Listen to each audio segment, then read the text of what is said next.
afternoon, London. Martin, thank you for having me. I wanted to send my thanks to the Mind the Product team for having me here today. I'm delighted to be able to talk to you about my, obviously, a little bit long history here in the industry. My talk today is going to touch on some things that are about the experiences that I've had across the course of my career. They're not about any one particular company. They're personal in nature.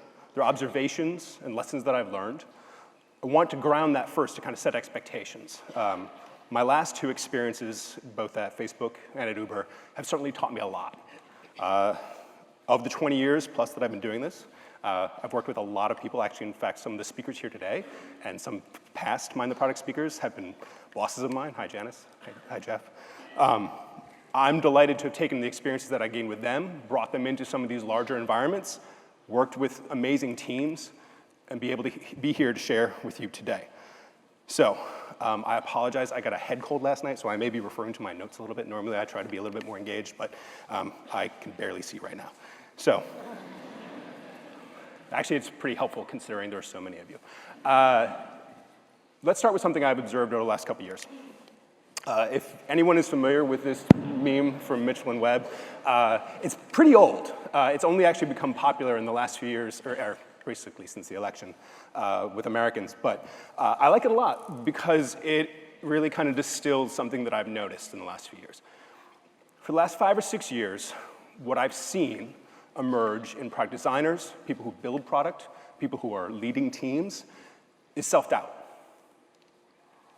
What used to be a certainty that we were doing absolutely positive, unquestionably good things for the world has turned into question, doubt.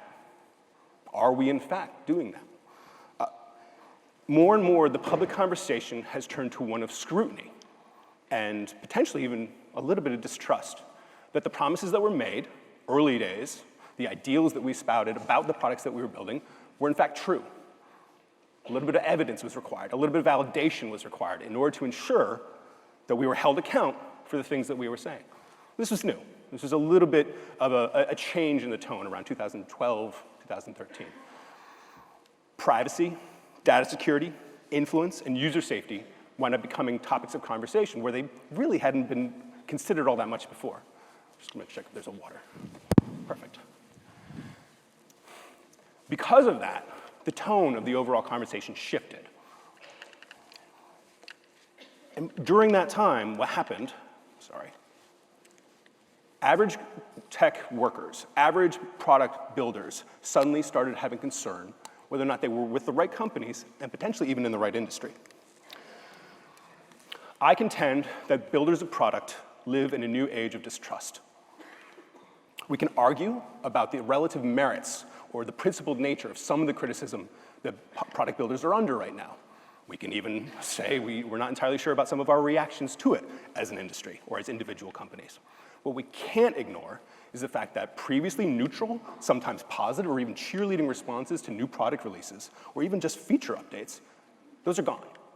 What we now have to do is make certain that everything that we're doing is grounded in truth, positive metrics, and a message that says we are living up to the expectations that we've set. Strong voices in the conversation have gotten frustrated with larger companies' lack and slow response to what have been really large and gross violations of user trust. This is disappointing, obviously, but those voices are getting louder. They're getting a little bit more shrill. They're getting a little bit more forceful. And the impact that I want you to consider is that people inside of these companies, people trying to do their hardest to do good work in order to fix these things, are on the receiving end of a pressurized environment that is completely different than anything we've seen prior. Now, I know, this is not me asking for sympathy or even for a little bit of understanding. What I'm trying to do is set context and a little bit of the reality that a lot of folks are faced with right now. Some of you may be facing this yourself. Some of you may face it in the future. Some of you may never face it at all. But I want you to understand this is the ground truth that I've noticed over the last few years. Being told day in, day out that you are leaving the world in a worse place than you found it is difficult for your line designers, your individual PMs, for your engineers. They internalize it. They take it home with them. They have hard conversations when they go see their families, even when they're just with their spouses or partners. Questions come up, and they doubt themselves, their mission, and the things that they're doing day in, day out. So what does this have to do with me? As Martin mentioned, I spent the last 4 years working at both Facebook and Uber. But first, at Uber, I was working on the driver and rider programs as the first product design director that they hired. That team built from 24 up into the past 100. And then I had an opportunity to go to Facebook to lead the newsfeed design team under my friend Jeff Tian. I built that team up from a small team of 4 to a team of about 15 right now. During that time, I've observed all of these things kind of in microcosm. My teams have been in these pressurized environments, and I've done my best to lead them through it. Now, I talk about this pressure because it's a truism. It is a thing that is happening. And I was in a bit of a silly exchange with a couple of journalists and a few others. And this is a former colleague of mine from Uber that I didn't actually get a chance to work with directly, but I respect his opinion a lot. His name's Ken Durek. He now writes opinion pieces for The Times. And what he's pointing out, you cannot not single out tech when it's more or less the only industry that matters for growth of economy. What he's saying is it's not the bad actors or the toxicity or the failed promises that have led to the environment. It is the aggregation of power that the tech industry has accumulated over time that has created a singularity of focus on whether or not it is living up to its ideals. Seems fair, seems right, seems that we should all feel like we are being held to account for the things that are happening in our industry. Now, I've seen the worst of this. Well, I thought it was the worst of it. When I was at Uber, this was a Wired UK piece that came out. It was the cover. And there's Travis, our co-founder, with a target on him. And they were talking about the dynamic of people who both loved and hated us for the work that we were doing. Now, this seemed silly to us. We were changing the world, right? Increasing the flexibility of people to earn on their own time. Increasing a democratic access to transportation and transit. But that wasn't all we were doing. What we watched over time was our worst missteps, our aggressive tactics, even the toxicity of some of our coworkers creep into the narrative and the coverage of what we were doing. It was damaging. It caused internal strife. I mean, at first it was just a wall of noise. It didn't penetrate. It was a mission-oriented culture, and we did not hear it. But over time, it affected, and it took root. And some people lost faith. Some of those people left.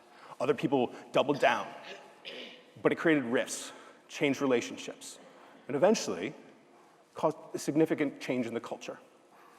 I did my best while I was there to keep my team together, focused on mission, and prevent what I thought was the inevitable leaking out, the attrition that we would face based on the environment that we were in. I didn't know what was going to happen, but eventually it would affect me. Conversations with my wife, pressure I was under, and then an opportunity came. I thought extraordinarily well-timed. Joined Facebook and the newsfeed 2 months before the US presidential election. What could go wrong, right?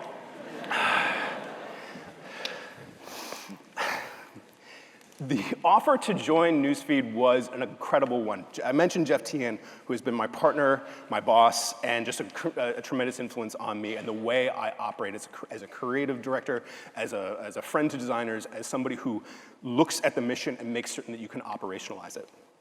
The team of designers that I get to work with at Facebook are, bar none, some of the best I've ever worked with. The opportunity was good, and I'm glad I went. But of course, let's jump to the chase. The same cadence of stories, the same pressurized environment followed me, or simply erupted right after the election. I remember in the first few days in mid-November when people would tell me I was probably 3 months into the job, and they'd be like, it's not like this every day. And I had this suit of armor. I'm like, I'm from Uber. This is normal. But it's not. It's not a good environment to work in. It's not a place where you want to be or for your team. If you empathize at all with the people around you, you cannot watch day in and day out them feel that pressure and not want to do something. Now, history doesn't repeat, but they say it does rhyme. This was a Wired cover about a year ago. And things keep going where I keep finding that there's these depictions of the founders that I work with threatened by violence. To depict what's going on in their companies. It's not a particularly pretty depiction. It's not entirely accurate. But it sometimes can be a metaphor for how you feel as somebody who's within one of these organizations. I've spent the last couple of years working pretty hard with my team in order to not shield them from what's going on, but to get them to understand it and to persevere through it, to have the resilience necessary to push when others might pull away. The scrutiny that we are under is deserved. Facebook is unique in its reach and its influence, and absolutely should be held to account. But I need you to understand, again, this is difficult for the teams who are not the company, they are individuals. I heard this line actually in a movie recently, the Ant-Man second one. Our troubles do not rise to the level of Job. And being a Catholic kid, I recognize that, look, this is not me asking for sympathy. Our troubles are of our own making. I don't expect sympathy because we've elected to do this job. What I want you to do is think about the individuals who are in this position, the pressure that they take home, the confrontations and considerations that they have when they go out in public, whether or not they're wearing a logo t-shirt. Like, nobody wants to get harassed on the tube or on the subway for wearing a piece of swag from the office. And yet, you'll notice that when some of these companies are under pressure, the amount of people who in the office wear things like that goes way down. It's actually a really good barometer. I use it as a boss. But the one takeaway from all this is that building consequential things tends to have consequences. I say this as somebody who has toiled in absolute obscurity. I have worked on things, meaningful things, important things that got absolutely no attention whatsoever. Things that you couldn't get people to write about if you paid them. I opted in to larger organizations to see if I could be helpful at scale, if I could do good things for the people who were building at scale, if I could better serve those audiences because they were not measured in the millions or tens of millions, but in the billions. I chose this path. I took on this responsibility intentionally. Again, no sympathy. It's about making certain that you are clear in your expectation of what's going to happen next. And what I can tell you is that when you build at scale, when you do things at this level, you learn a couple things. You learn a couple things you never expected. So that's pretty much what I'm here to tell you today. The point of this entire talk is that I wanted to take my experience and distill it down to something that would be useful. There may be somebody in this room right now who's going to build something that dwarfs the size of both Google and Facebook. There could be somebody in this room who's going to work on something that is a smaller scale, but twice as important. Healthcare, transit. There are so many options and so many beautiful solutions swimming around in all of your heads, and I wish nothing but success for all of you, but I want you to go prepared. I want you to understand that it can be, in this new time, a little bit different than maybe it was 5, 6 years ago. The idea is get the lessons that I've learned in early. Get them kind of abstracted from the people and places that I worked with, and potentially build it up before you're on fire, before the world around you is on fire, before the press is asking you, how are you not living up to the ideals that you initially stated? It is a fair question to wonder, why bother? If it's so bad, why not build somewhere else? Not all the big platforms have problems like this. I mean, I feel like Slack and Stripe and lots of Airbnb, they pretty much have their shit together. They're not out there in the press every day looking like they don't know what the right hand doesn't know what the left hand is doing. What I say is that you could, if you wanted to, go back and get a finance degree. Go work for a hedge fund or an iBank. They don't at least have the pretension that they're trying to save the world or make it a better place. They're just doing what they do. If you take nothing else away from this entire talk, from the 10 minutes that we have left, I want you to understand this. Nothing gets better unless principled people choose to work on the hardest problems. That's it. If you don't, we lose. We don't get any further. The game stops. If we don't fix misinformation, if we don't fix people being bad actors on our platforms, we lose elections. We lose democracies. Things get worse. Anyone who is good at this will tell you it's hard. It's thankless. And you're guaranteed that it's going to get worse before it gets any better. But it's crucial. So very quickly, I want to go through 9 lessons that I've learned during this time. Some of these are snacks. Some of them are meals. I'll unpack them more. Hopefully, I want to turn this into some writing. But for right now, I'm just going to breeze through them. First, Build up personal resilience. If you're looking to build up a team's resilience, first you have to start with yourself. This is extraordinarily important. You cannot lead if you are a puddle on the floor, and it's very hard to get other people to do what you're asking if you are down in the fetal position. What you need to do is focus on yourself. A lot of people are out there telling you what you need to do, that resilience comes from self-care. Now, let's talk about self-care for a minute. Here's a good example. They'll say you should get 8 hours of sleep. I have 2 kids. There's no way I end up getting 6 hours of sleep. Meditate, I'll fall asleep. Eat healthy, no. Spirits, yes, please. And so on and so on. I guess what I'm saying is that no one plan applies to everybody. So find your own. My own is this. This is the ruins of the Sutro Bath, a couple miles from my house in San Francisco. This is my self-care. I go here with my son to hike, to remind myself to slow down, to recharge. Getting outside is my primary focus. The goal of that inward focus is to build resilience in the sense of patience and fortitude. Patience because the road is long and you don't know when you'll get to the end. Fortitude because the stumbles and struggles along the way are many. The flip side of that understanding of resilience is the reckoning. Understanding that you are doing it for a reason, to build yourself up so that you can give to others. I do this exercise with new mentors and managers in my organization in order to make certain that they understand that it's a trade-off. They will sacrifice something in order to get better and their teams better. What that means is I sometimes hear answers to these questions that scare me. The ones who are willing to give up personal time or personal happiness or family time scare me. The folks who scare me worse are the ones who don't think they have to sacrifice anything at all. So think about what you'll give up in order to make certain your team is successful.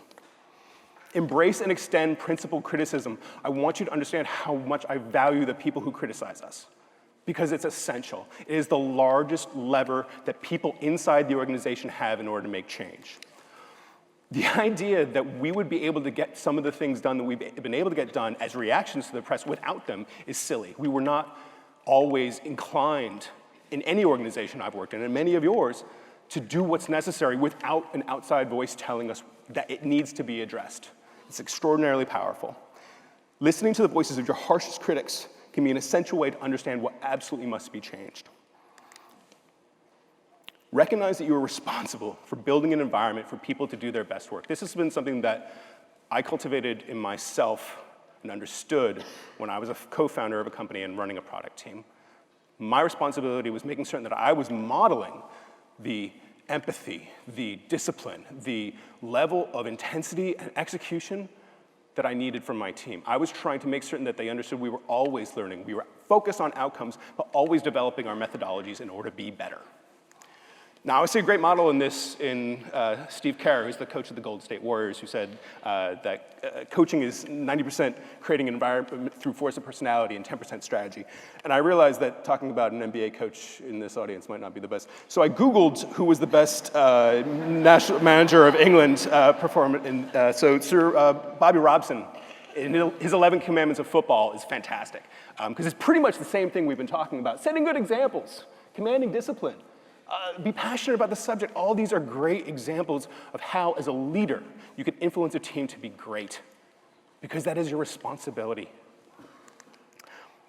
As leaders, we should be judged by advocacy for the vulnerable and to people at the margins. Diverse teams outperform monocultures every time. At Facebook, I put a focus on this, making certain I diversify my team as much as I can. The understanding needs to be is that they are just as prone to feeling the pressurized environments that we have right now as you can imagine, and sometimes more so, because these folks are already feeling vulnerable. Making certain that you have underrepresented people on your team and then creating a safety net for them is essential. You cannot expect everyone around you to have the exact same levels of tenacity or perseverance or whatever you want to call it.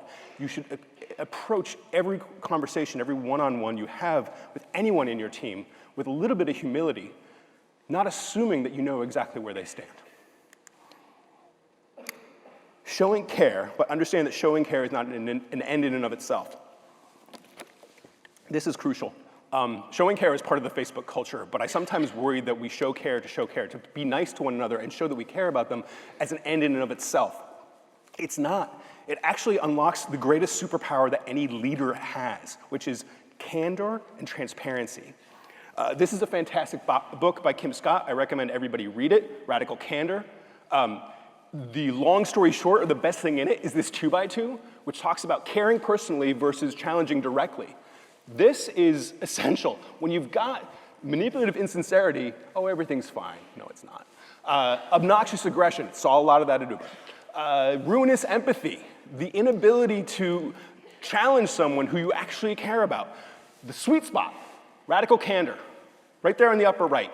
You care passionately about this person, and you want them to be successful, but absolutely you will not let them skate. You will call them on their BS. You will make certain to remove bad actors from your team. You will make certain that behaviors or conduct that is not becoming to your success actually gets addressed. All these are essential. I have found that the only way for me to be direct with my team is to care about them deeply. That thing that we were talking about, what would you sacrifice? A little bit of my mental health, because I'm deeply, deeply passionate about the people I work with. One of them leaving is hard for me. One of them in trouble or in pain is hard for me. I take that home with me. But it is a price I'm willing to pay in order for the team to be successful. Lesson 6, trust but verify. So Bobby Robson mentioned that, in his commandments of football, that you need to be certain. You need to be confident, because confidence breeds confidence.